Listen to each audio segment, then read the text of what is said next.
Okay, I want here to talk about using units at A level. Now, using units is something you might be used to because it's a way of talking about how we've measured something. So, for example, we might talk about kilometers per hour. If we're talking about a car, we might talk about meters per second, which is much more usual. Of course, if you're from the United Kingdom or America, you might work in miles per hour. So those are different units. You might also encounter other units. You think of units of force, for example. You've talked about newtons. You might talk about kilograms. Loads of different ways of measuring things. Again, temperature, that kind of thing. Now, we talk about those units in different ways. So, for example, we've got our vector units and our scalar units. Okay, there's a little bit of crossover in between them because one thing which has the same units but can be both vector and scalar is speed and velocity. They both have the same units, but velocity is vector and speed is scalar. So one just doesn't include quite as much information. In some ways, it's a bit easier to work with, but it's not quite as useful. But we're going to talk about that in a separate thing because it's a bit more detailed. I just want to talk about the really fundamentals of using units. So what we have is there's a set of units called the base units. And these are things which are kind of fundamental and from which we can derive pretty much everything else. So you need to remember what the base units are, right? So we're thinking about things which kind of have existence by themselves. So that's what a base unit is. For example, distance. Well, you can just measure a distance. I can measure how wide this whiteboard is, how tall I am, how tall a building is, the diameter of the earth, that kind of thing. So distance is a base unit, and we can get other things from that. Also, something we could just measure by itself is time. That is another base unit. Now, we can also measure something's mass, another. Yeah, so something is definitely 1 kilo. You can just put it on a scale and find its mass. Also, base unit is current, electric current, temperature. And there's two others. There's one which we work with at A level, that'll be in year 13, which is the mole, which you've probably already worked with anyway in chemistry. And one which we don't work with, which is the candela, which is basically how bright something is. Now we need to talk about what the actual base units of these different properties are. Distance is a property, not a unit. Time is a property, blah, blah, blah. Of course, distance, we should nearly always give our answers in meters, unless you're told to give your answers using meters, seconds, kilograms, amps. Temperature is Kelvin, which we may have covered briefly at GCSE, but yeah. Well, that's a amount. I've written the units here, but let's not worry about those right now.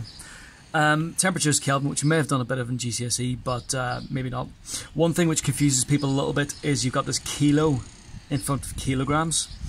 And that sometimes makes people convert it downwards into grams. There's 1,000 grams per kilo, so if you get 1 kilo, somebody might be tempted to convert that into 1,000 grams, but kilogram is the base unit. All right, we would very rarely find ourselves talking about kilograms. In fact, we wouldn't because it's just very clumsy. So we would just say 1,000 kilograms, or you might say a ton, but we don't need to worry about that at all. Now, the way these get combined together, we can combine these together to get every other unit that we use in physics. So, for example, you might get the speed, which is just your distance divided by time. So that is meters divided by seconds, which we previously have written as meters per second. At A level, we write it slightly differently. So what we do is you've got meters, and then you're basically multiplying by the reciprocal of seconds. That's what dividing is. If you think back to when you've done fractions in the past, so if you've done meters per second, well, then we just multiply by the reciprocal to get that. And this gives rise to the way in which we actually write it. So what we do is, if you remember your laws of indices, we write meters second to the power of -1. You'll see, I'll tell you why we do this, but in sort of for the next activity. But right now you probably be like, oh, come on, what is this? And I remember I was anyway. But it actually makes your work far, far easier in the long run. There's things which we do called dimensional analysis, which involve manipulating units in this kind of way, and this just makes it far easier. Now, if we think about the second derivative of position, or if we think about change of speed, we think about acceleration. So acceleration is change of our velocity divided by time. So what we've got here, A equals, well, the change of velocity is measured in meters per second, and we're dividing by time again, so we're dividing by seconds again. So that gives rise to what we essentially have is when we've got this -1 and then we divide by the same unit again, what we get is meters per second to the power of -2. Okay, and so on. If I want to divide that by time again, rate of change of acceleration, what I would then get is meters per second to the power of -3. This is something you will need to get used to, is using these units in this particular way. I'm going to talk about one more example, okay? But we'll get used to this as we do more and more of it. And I want to bring a bit more of the maths in, because that will give us a decent foundation as we go into the proper work once we get to September. Now, you'll notice here there's one unit which is missing, or a lot of students find missing, and that's something we talk about loads and loads in physics, which is the unit of force. Okay? Now, force is equal to, the simplest equation we can think of for force is mass times by acceleration. So what we can do is we can combine these units together in order to get a base unit for force, and it's a combination of some of these. Right now we're not worried about current, we're not worried about temperature, because that doesn't really affect force in this respect. Although force can affect current, it can affect temperature.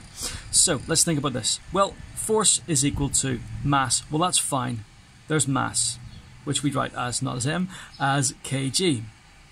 And we're multiplying that by acceleration. And if we think back to what our unit for acceleration was, well, we did that before. It's change of speed divided by time. So that gives us meters per second to the power of -2. So what we then get is kilograms times meters times seconds to the -2. And we just combine all those. This is just algebra, basically. So the Newton, in this case, we can write N represent Newton, written in terms of its base units, is kilogram meters per second squared. Okay, so you will see this very, very often this year and next year, is Newton's being written as this. It's a useful thing to memorize because it will come up quite a lot. It will save you a bit of time if you remember this, because this unit does crop up a lot in physics, as you're probably aware. So what we've talked about is our SI base units, or base units. There's 7 of them. This year we'll be mainly using these 5. We won't use moles until next year. We won't use candelas at all in A level. And we use these in combination to make every other base unit. I'll do you one more example. If you're tired of hearing about this right now, if your brain's fried a little bit, then just skip it. But I'm going to talk about a more complicated example. So let's talk about the volt. Okay? So again, volts is something we talk about a lot, but it doesn't appear in this. But we can think about volts in terms of a few other things. Right?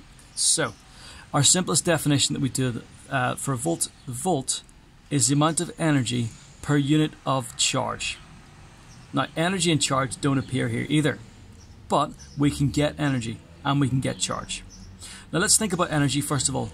The simplest way we can define energy is as work done, which is force times by the distance. Now, I've memorized my base units for force because it's mass times acceleration. So what I can do is I can write E equals mass, which is kilograms, times acceleration, meters per second squared, and then we're multiplying that by the distance, which is meters. So if we simplify this, collect our like terms, energy, now we can substitute this energy term with E equals kilogram meters squared per second squared. So that is energy in terms of these base units, kilograms, meters, and seconds. Charge. Now, charge, the simplest equation that we know for that is current times time. And we've got amps here.